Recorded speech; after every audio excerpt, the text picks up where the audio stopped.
Josué, capítulo 2, a partir do primeiro verso, lemos assim. Da localidade de Sitim, Josué, filho de Num, enviou secretamente 2 espias, dizendo: Vão e observem a terra e a cidade de Jericó. Eles foram e entraram na casa de uma mulher prostituta, cujo nome era Raabe, e pousaram ali. Então a seguinte notícia chegou aos ouvidos do rei de Jericó: Eis que esta noite vieram aqui uns homens dos filhos de Israel para espiar a terra. Verso 3. Por isso o rei de Jericó mandou dizer a Raabe: Traga para fora esses homens que vieram a você e que estão aí em sua casa, porque vieram espiar toda a terra. Mas a mulher que havia escondido os 2 homens respondeu: É verdade que os homens vieram a mim, mas eu não sabia de onde eram. Quando o portão da cidade ia ser fechado, sendo já escuro, eles saíram. Não sei para onde foram, se foram depressa atrás deles, se forem depressa atrás deles, ainda os alcançarão. Verso 6, ela, porém, os tinha levado para o terraço da casa e os havia escondido entre as canas de linho que haviam colocado em ordem no terraço. Aqueles homens foram atrás dos espias pelo caminho que levava ao val do Jordão.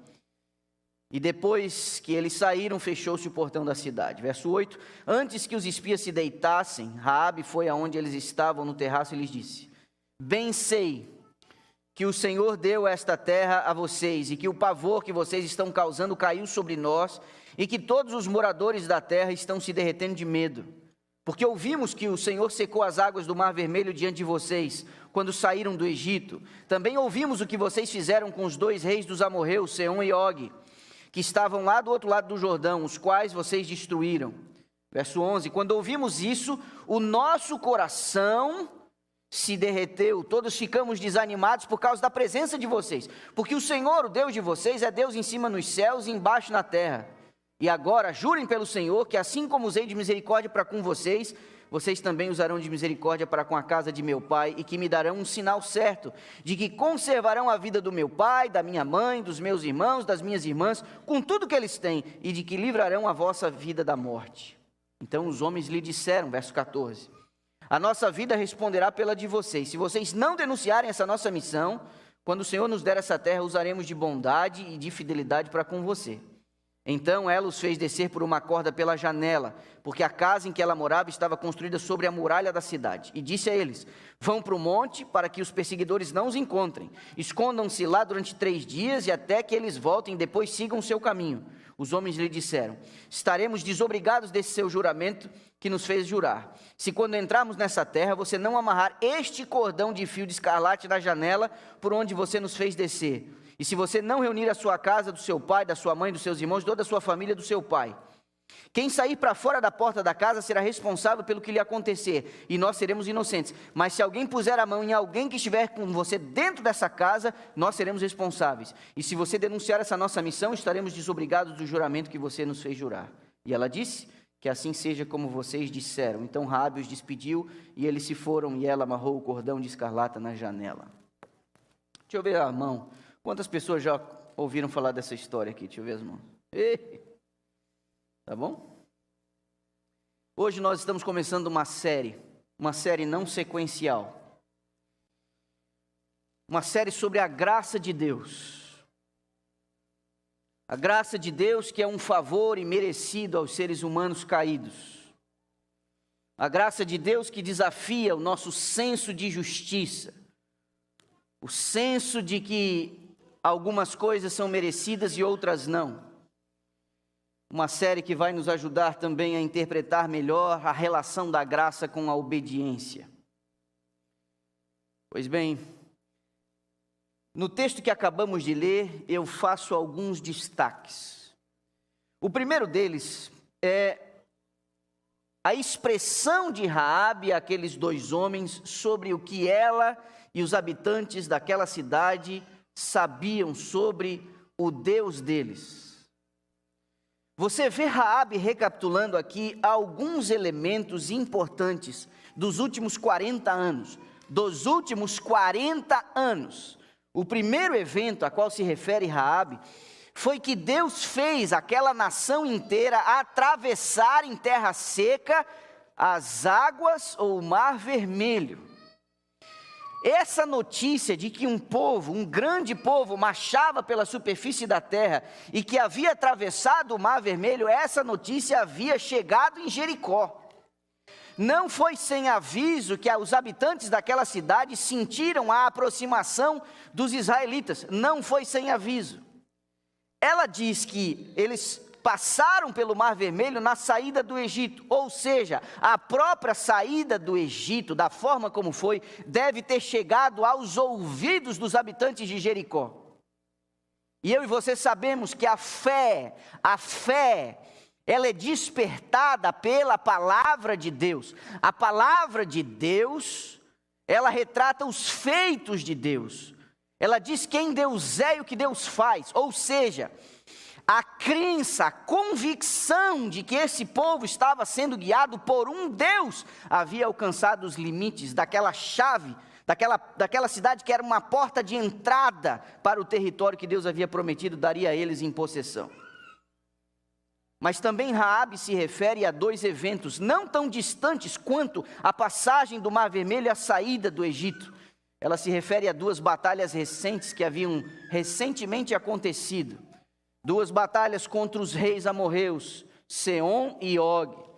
Esse Seom, ele teve a chance de não dar com os burros na água.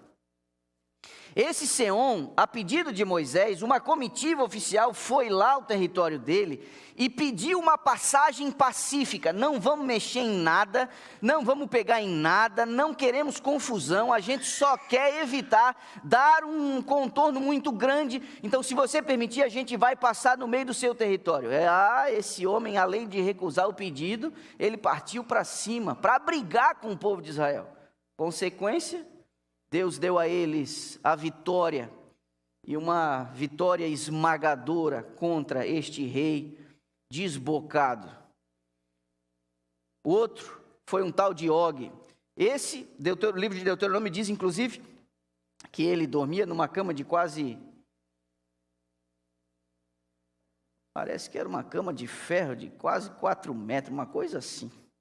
O livro de Deuteronômio fala, uma cama grande. Ele era descendente de gigantes. E esse homem também afrontou os exércitos de Israel. E uma batalha esmagadora, sob a orientação de Deus. Inclusive, estas duas batalhas deram em possessão a primeira porção de terra do conjunto daquilo que Deus daria à nação. Duas tribos ali já foram meio que se adaptando, fazendo um juramento. Vamos ajudar vocês lá, mas depois é por aqui mesmo que a gente quer ficar. Pois bem, esta mulher recapitula algumas destas coisas aos dois espias. Nós temos ouvido falar o que Deus tem feito. E vou dizer um negócio para vocês, está todo mundo com medo aqui dentro. Interessante, não é? Está todo mundo com medo. E agora um acordo é feito entre eles, uma promessa é feita entre eles. E é muito interessante, porque o sinal que é estabelecido entre os dois espias e a família e a casa de Raabe, é um sinal muito parecido com o sinal dado na 10ª praga, na saída do Egito. Quando o anjo destruidor, ao passar pela terra do Egito, veria nas vergas da porta o sinal do sangue vermelho de um cordeiro, e aquilo era um sinal de que eles deveriam passar direto e não deveriam entrar ali. E a casa que tivesse aquele sinal seria poupada. Pois os dois espias disseram, olha, você vai amarrar esse fio vermelho aqui na tua janela.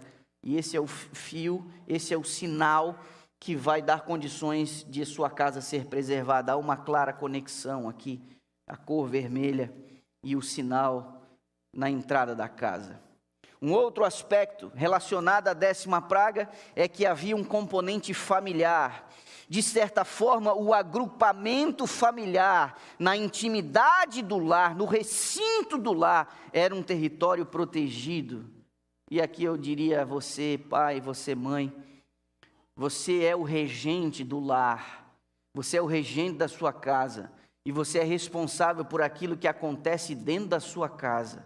Para a sua casa ser guardada pelo Senhor, você é quem estabelece os limites. É você quem dá o sinal para que Deus entenda que ali é uma casa regida pelo mandamento e pela ordem do Senhor. A salvação de uma casa muito passa pela ordem e pela regra que o regente da casa ali estabelece. A pergunta é: sua casa tem um sinal da bênção e da presença de Deus, do concerto que você fez com Ele?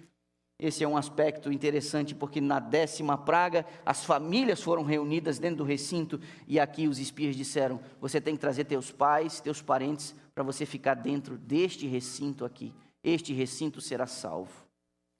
Interessante. Eu não sei se você em algum momento já parou para se perguntar, quanto tempo será que demorou na saída dos espias, porque eles conseguiram escapar. Ela deu uma direção contrária a quem buscava eles, e orientou como é que eles tinham que fazer, mas dando uma pesquisada, não tão muito profunda, mas não tão superficial, eu acabei percebendo algumas referências de tempo aqui, o intervalo entre o capítulo 2 e o capítulo 6 do livro de Josué. O capítulo 6 é quando eles de fato tomam Jericó, e a família de Raabe é poupada. Você tem 3 dias dos espias se escondendo, depois que Raabe manda uns numa direção, os espias na outra. Depois você tem 3 dias de espera do povo de Israel acampado à beira do Jordão. Depois você tem uma travessia e um acampamento já do outro lado do Jordão. Um dia a Bíblia diz que isso aconteceu. Você tem a circuncisão e a recuperação dos homens que foram circuncidados como um preparo espiritual de concerto com o Senhor para essa investida. Os mais conservadores dizem que não se recuperaram com menos de uma semana. Você teve a Páscoa, a celebração da Páscoa e a preparação para a Páscoa antes da batalha, 1 ou 2 dias. E você teve o cerco de Jericó, que na sua memória, você conhece a história, quantos dias eles cercaram a cidade? 7. Então, aproximadamente 3 semanas entre a visita dos espias e o retorno de Israel, cercando a cidade e colocando os muros abaixo. Ok? Nesse intervalo eu destaco, quando eles passaram pelo Jordão, aqui você tem uma outra prova inequívoca, aquela geração de que o Senhor era o chefe da expedição. 40 anos antes, alguns deles eram criancinhas, juvenis, adolescentes, outros nem nascido eram. Os pais deles atravessaram o Mar Vermelho como uma ação direta da mão de Deus. Mas agora essa geração que herdaria a terra prometida teria uma prova semelhante. Eles também passariam em terra seca, não no Mar Vermelho, mas no Rio Jordão, e as águas do Jordão também foram separadas. Só que Deus deu uma orientação. Eles não apenas passariam pelo Jordão, mas eles colheriam do meio do Jordão 12 pedras. 12 pedras para que eles pudessem construir um altar. Estas 12 pedras seriam como memoriais. Estas 12 pedras serviriam para contar para gerações futuras de onde eram aquelas pedras e o que Deus tinha feito diante dos filhos de Israel. Você teve, eu destaco, já mencionei, uma celebração da Páscoa. Eles mataram o cordeiro, eles reuniram a família, eles comeram pão sem fermento, eles comeram ervas amargas. Isso na véspera dessa grande batalha contra a principal cidade de entrada no território da terra prometida. Só que também, nos dias que precederam a entrada em Jericó e a batalha, sabe o que também aconteceu? Cessou o maná. Só isso aqui já daria tanta coisa para a gente conversar. 40 anos Deus mandava a porção diária do pão. Sexta-feira era em dobro. 40 anos. Eles recebendo da mão do Senhor o sustento diário, o maná. Só que nos dias que precederam a entrada em Jericó, Deus disse assim: não vou mandar mais pão. Sabe por quê? Vocês estão prestes a entrar na terra de vocês, onde vão plantar e fazer o próprio pão. Não era Deus deixando de cuidar do seu povo, mas era Deus assinalando: já não será mais necessário eu mandar o maná, vocês vão poder fazer o próprio pão. Você diz amém? Isso é tão bonito. Você sabe que o Israel espiritual, antes do retorno de Jesus, vai ter algo muito semelhante. eles serão privados de algumas coisas, porque também estarão prestes a tomar posse da terra prometida. Bonito isso aqui. Também às vésperas do cerco de Jericó, o próprio Senhor aparece a Josué na figura de um guerreiro. Tudo isso acontece nesse intervalo de 3 semanas que eu mencionei para vocês. E aí você tem, de fato, o cerco e a entrada em Jericó. Vá ao capítulo 6 de Josué, por favor. Antes de eu ler os versos 22 a 25.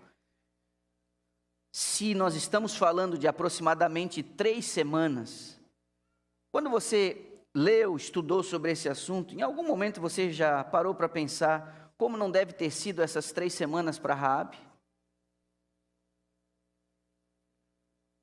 Vamos parar para pensar? Ela havia livrado a pele de 2 espias, ela havia manifestado fé, ela havia recebido uma orientação, ela havia recebido um sinal de libertação, mas haviam se passado 3 semanas. Meus irmãos, há um tempo sempre de espera onde a fé é provada. E você tem várias situações semelhantes a essa, de promessas estarem para se cumprir e você ter que esperar. E saber esperar é uma coisa que eu e você precisamos desenvolver. Semelhante a Noé dentro da arca por 7 dias. Semelhante a Daniel orando por 3 semanas. Raabe também precisou saber esperar. Ela precisou falar com sua casa, ela precisou falar com o pai, ela precisou falar com a mãe, ela precisou falar com os irmãos, com as suas irmãs, ela precisou se organizar para que aquela promessa pudesse se cumprir na sua vida, mas ela também precisou confiar que aqueles homens cumpririam a sua palavra. Foi um período de espera e ela precisou desenvolver fé nesses dias. Versos 22 a 25 do capítulo 6, lemos assim: Então Josué disse aos 2 homens que espiaram a terra: Entrem na casa da prostituta e tirem-na de lá com tudo que ela tiver, como vocês juraram a ela. Então os jovens, os espias, entraram e tiraram Raabe, seu pai, sua mãe, seus irmãos e tudo que ela possuía. Tiraram também toda a sua parentela e os acamparam fora do arraial de Israel. Porém queimaram a cidade e tudo que havia nela, tão somente a prata, ouro e os utensílios de bronze e de ferro deram para o tesouro da casa do Senhor. Ou seja, a promessa foi cumprida. Vou pedir para você dar um salto aí, pegue a sua Bíblia e vá até o capítulo 11 de Hebreus. Os que estão familiarizados com as Escrituras sabem que Hebreus capítulo 11 traz uma relação de homens e mulheres que exerceram fé. E o autor de Hebreus resolve fazer aqui uma espécie de galeria. Nós conhecemos como a galeria dos heróis da fé.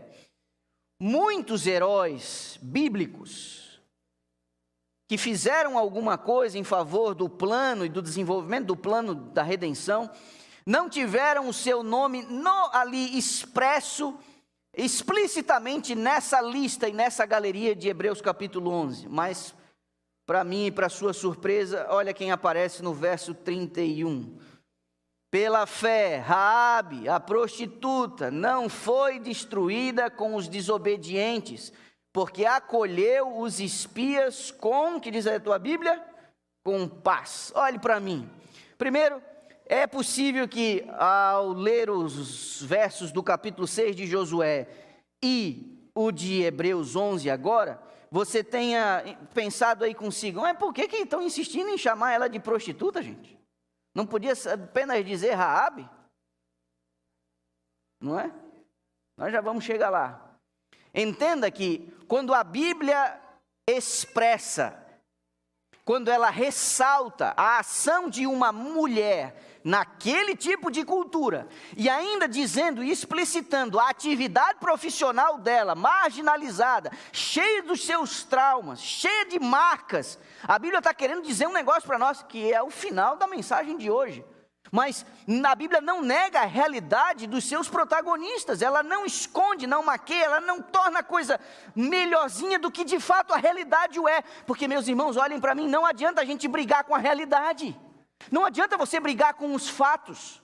Nós vivemos numa sociedade hoje que os fatos não são mais importantes, a realidade não é a coisa mais importante, a coisa mais importante é como eu me sinto em relação à realidade, mas não é assim. Você pode se sentir uma borboleta, mas se você se jogar daqui de cima, você não vai voar. Não briga com os fatos, porque a lei da gravidade, ela não vai ser condescendente com você. Ela não vai passar a mão na sua cabeça. Experimenta pular dali de cima para ver se você sai voando. Você pode pintar seu rostinho como uma borboleta, você pode botar asinhas coloridas de borboleta, mas você não vai voar. E aqui é um fato, essa mulher, a Bíblia está dizendo que ela era uma prostituta. Pois bem, apesar de tudo isso, Raabe é listada no capítulo 11 de Hebreus, porque no capítulo 11 de Hebreus você tem um monte de gente que exerceu uma coisa que o Antigo Testamento chama de emuná, é a palavra para fé. A palavra fé na Bíblia, no pensamento hebraico, na mentalidade hebraica, ela vai implicar firmeza, ela vai implicar estabilidade, ela vai implicar confiabilidade, ela vai implicar continuidade. Fé, no conceito comum, muito influenciado pela cultura católica, de ser uma coisa abstrata, que está muito ligado à crença, que está muito ligado ao que você acredita. Biblicamente, essa não é o significado de fé. Fé na Bíblia está ligado à postura. Fé na Bíblia não é o que você pensa a respeito de Deus. Fé na Bíblia é a forma como você vive, porque você depositou sua confiança em Deus. A fé na Bíblia, a fé do ponto de vista bíblico não é abstrata, não é uma coisa intelectual. Fé é traduzida como uma ação, emuná, fidelidade, confiabilidade, firmeza. O que você vê nos nomes listados no capítulo 11, o de Raabe é um deles assim, é que não apenas ela ouviu falar, tremeu, se espantou e acreditou num Deus que tinha secado o Mar Vermelho, tirado um povo do Egito, tinha destruído 2 reis ali bem próximo do seu território. Ela não apenas cria nessas coisas. A sua fé não foi manifestada quando ela disse que cria nessas coisas. A sua fé foi manifestada quando? Quando ela salvou os caras. Quando ela disse, por favor, tem como vocês salvarem a minha casa? É aí que a sua fé, ela se materializa. Você lembra aquele sujeito que foi descido por um telhado por 4 amigos lá em Cafarnaum? Lembra disso? Você lembra desse caso? Lembra que Jesus curou ele, mandou ele pegar a cama dele e sair andando? Você lembra disso aí? Você lembra que Marcos, quando vai relatar isso, Marcos diz assim, ó, que Jesus vendo o quê? A fé dele. Por que Marcos está dizendo que Jesus viu a fé do homem? Porque a fé foi manifestada numa ação, a ação de, por favor, me desça, nem que seja pelo telhado, eu preciso encontrar esse homem. Por isso fé não é um negócio que está aí dentro de você, fé é o tipo de vida que você vive. Talvez seja por isso que Tiago, você sabe aquela cartinha de Tiago que está grudada aí em Hebreus? Avança um pouquinho aí. Ou melhor, recua, né? Poxa. Tiago está depois de Hebreus, antes de Pedro. Olha aqui. Tiago é o camarada que vai tratar aqui da relação entre fé e obras. Você lembra disso? Me mostra a sua fé sem obras e eu me mostro a minha fé com as obras e tal. Você lembra disso, não é? Olha o verso 25 do capítulo 2 dessa carta de Tiago. Olha quem que aparece aqui. De igual modo, será que não foi também pelas obras que a prostituta Raabe foi justificada, quando acolheu os emissários e os fez partir por outro caminho? Olha quem que aparece aqui, gente do céu. É tanto personagem bíblico que fica lá mencionado 1 ou 2 vezes. Tem uns nomes que a gente não sabe nem quem é direito. Tem uns personagens lá que surgem do nada e saem do nada, ninguém nunca mais fala sobre eles, não que não sejam importantes, mas essa mulher de 3.500 anos atrás, que ganhava a vida do jeito que ganhava, morando nos muros da cidade, essa mulher teve o seu nome eternizado nas páginas da Bíblia, e não apenas ela é mencionada em Josué, quando ela atua ali, mas como ela vai parar na galeria dos heróis da fé em Hebreus 11, e ela vai parar na carta de Tiago, que é o cara que vai tentar harmonizar fé e obras. Porque fé precisa ser traduzida em ações. Você ter um conjunto de crenças, você apenas dizer eu creio nisso, eu creio nisso, eu creio nisso, e a tua vida não está em harmonia com essa crença, isso não é fé. A gente chama disso de presunção. Porque você faz uso do discurso da fé, mas sua vida não está em harmonia com ela. Pois bem,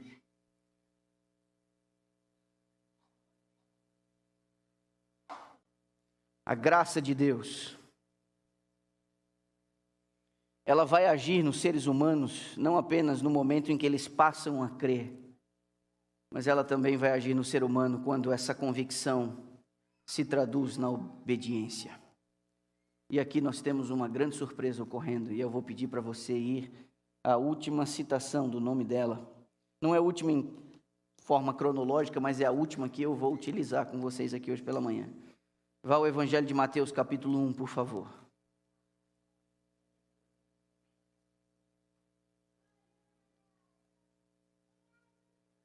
Mateus, capítulo 1.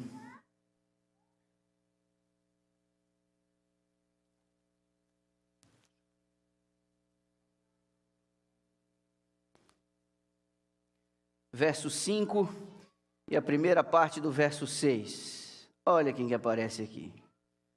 Salmão gerou Boaz, cuja mãe foi Raabe. Boaz gerou Obed, cuja mãe foi Ruth. Obed gerou Jessé, e Jessé gerou o rei Davi.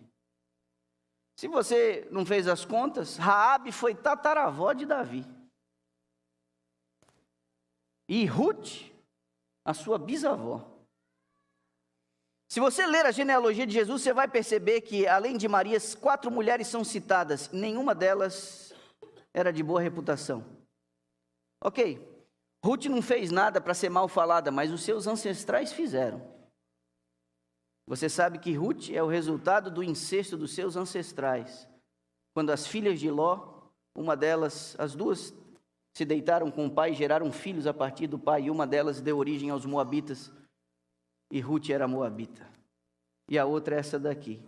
Essa mulher, quando foi salva da sua casa, o relato de Josué diz que ela foi instalada fora do acampamento de Israel. Essa é a expressão que é utilizada. Ela foi instalada fora do acampamento de Israel. Ela não foi recebida dentro do acampamento imediatamente. Porque o acordo que havia sido feito era um acordo para salvar ela da destruição de Jericó. O acordo não era um acordo de você agora vai ser uma israelita. Só que agora como é que essa mulher me aparece na genealogia de Jesus? Acampada fora dos limites do território de Israel, ela em algum momento, ela é absorvida. A história de Raabe é o que deveria ser a história de muitos outros. Não há exclusivismo para a salvação. Os descendentes de Abraão tinham o seu sangue, mas muitos deles, a boa parte deles, não exercia a fé de Abraão. Essa mulher não tinha sangue de Abraão, mas ela desenvolveu a fé do patriarca. Em algum momento, ela onde estava fora do acampamento, ela é absorvida dentro do acampamento. Ela passa a fazer parte da vida, da rotina, da religião. Ela aceita o Deus de Israel. Ela não está mais apenas impressionada com o fato de que aquele Deus havia secado as águas do Mar Vermelho. Ela não estava apenas impressionada de que Deus havia surrado as divindades egípcias. Não, essa mulher agora ela passa a ser uma fiel seguidora desse Deus. Ela constitui família. Alguém assume a vergonha dela. Alguém a toma por esposa. Alguém tem filhos com ela, e essa mulher, ela vai parar na linhagem real. Ela é a tataravó do rei Davi, mas também tem o seu nome atrelado ao nome do grande rei. Jesus Cristo, nosso Salvador.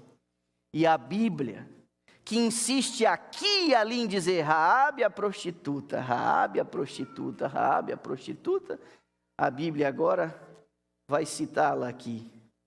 Em Mateus capítulo 1, Raabe,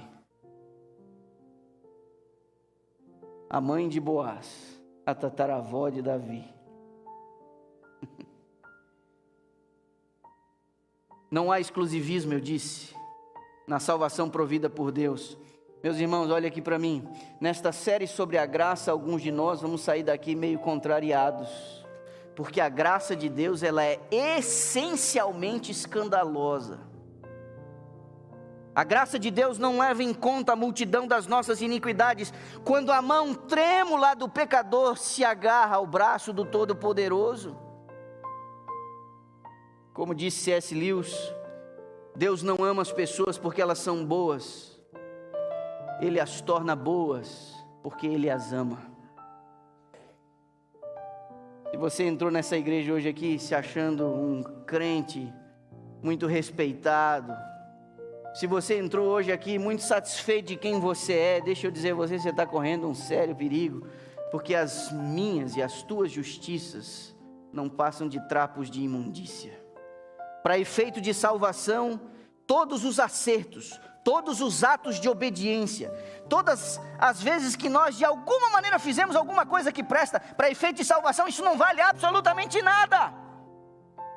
Você e eu entraremos no reino dos céus unicamente porque o obediente perfeito, Jesus Cristo, nos garantiu a entrada no reino dos céus. Mas isso não é um salvo-conduto para a gente viver a vida da forma como a gente quer. Por quê? Porque aquele que entende que está salvo pelos méritos de Cristo, vive de acordo com a vontade desse Cristo que o ama. A obediência é uma consequência da salvação que te foi dada. A obediência não é causa da salvação. Agora, não me venha com papo furado dizendo que você está salvo, se você conscientemente, de forma rebelde, continua no caminho da impiedade. Porque essa mulher precisou abandonar a vida dela, ela precisou encarar a vergonha dela, e ela precisou dizer, eu quero ir com vocês. Muito semelhante ao que diz lá no livro do profeta Zacarias, quando se esse povo cheio do Espírito Santo cumprisse o papel, diz que homens agarrariam nas vestes de um israelita dizendo, nós queremos ir com vocês, porque Deus está com vocês. Não há exclusividade para a salvação. Se você é um adventistinha do sétimo dia que acha que para alguém se salvar vai ter que se filiar a essa denominação, você tá com a sua percepção completamente equivocada. Agregar-se, unir-se a esse movimento, tem outras questões envolvidas e não é o critério para a salvação. O evangelho bíblico traz a garantia de que você pode ser perdoado antes mesmo de você estar pronto para mudar. Eu vou repetir, o evangelho bíblico garante para nós que nós somos perdoados, mesmo antes de estarmos prontos para mudar. Você não tem condições nenhuma de mudar para ser perdoado. Não há melhora a ser feita para você se entregar a Jesus, porque isso é inverter completamente o processo da salvação.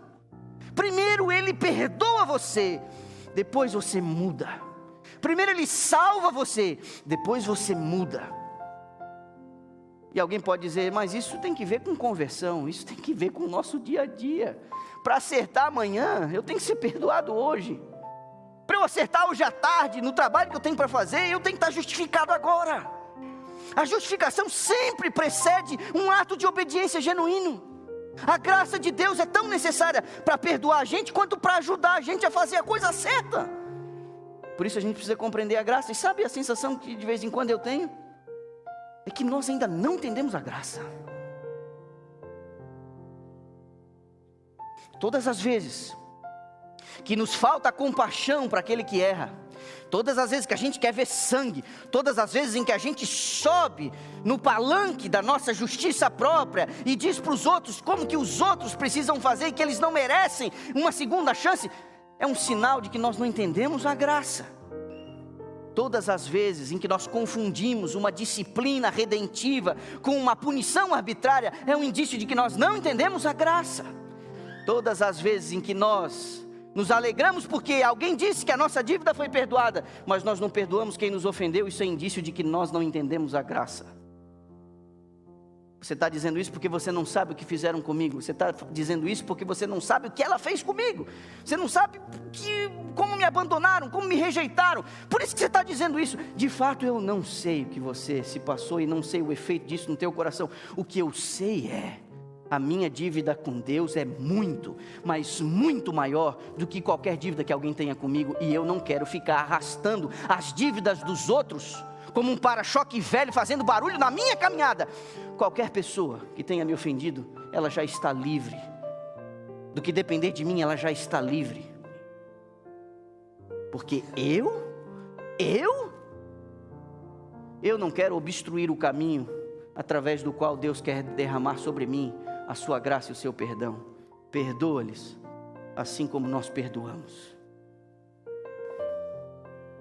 Meus irmãos, que tal entendermos um pouquinho melhor a graça de Deus? Hoje foi o primeiro episódio.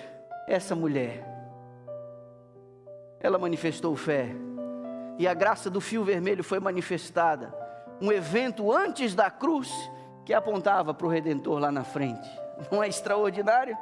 Pois bem, sua fé foi honrada, não a ponto apenas de ela ser salva da destruição daquela cidade, mas de ela ter o seu nome pertinho do nome de Cristo, porque Deus não sente vergonha da gente. Deus não sente vergonha dos seus filhos. Deus não sente vergonha de você. O perdão e a graça, a paz do coração que todos nós almejamos, está ao alcance de uma prece. Ainda que você não esteja pronto para obedecer, Ele está pronto para te perdoar. E uma vez perdoado, compete a você pedir a ajuda dEle para você acertar na próxima vez. Assim todos os dias. A alegria é nossa, a glória é de Deus. Feche seus olhos, por favor. Pai amado, nós te louvamos porque em Jesus Cristo encontramos a resposta aos dilemas de nossa própria existência. Nós te louvamos porque em Jesus Cristo o Senhor fechou a conta. O Senhor conseguiu ser justo e ao mesmo tempo nos levar para o céu quando nós não merecíamos. O Senhor pode nos perdoar porque o justo pagou o preço de nossas faltas. Mas todo aquele que entendeu que foi justificado e perdoado pela graça divina, ao mesmo tempo em que ele experimenta a alegria da salvação, ele vê dentro dele nascendo o impulso para a obediência. E nós pedimos, por favor, nos ajuda a acertar na próxima vez. Nos ajuda a acertar como pai, como mãe, como marido, como esposa, como amigo. Nos ajuda a acertar como irmão de igreja, como líder de uma área. Nos ajuda a acertar como patrão, como empregado. Nos ajuda a fazer direito, Senhor, para que o Teu nome seja glorificado através da nossa vida. Por favor, Pai, ouve nossa prece. Nos despeça com a Tua paz.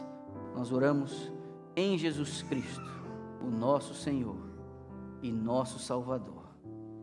Amém.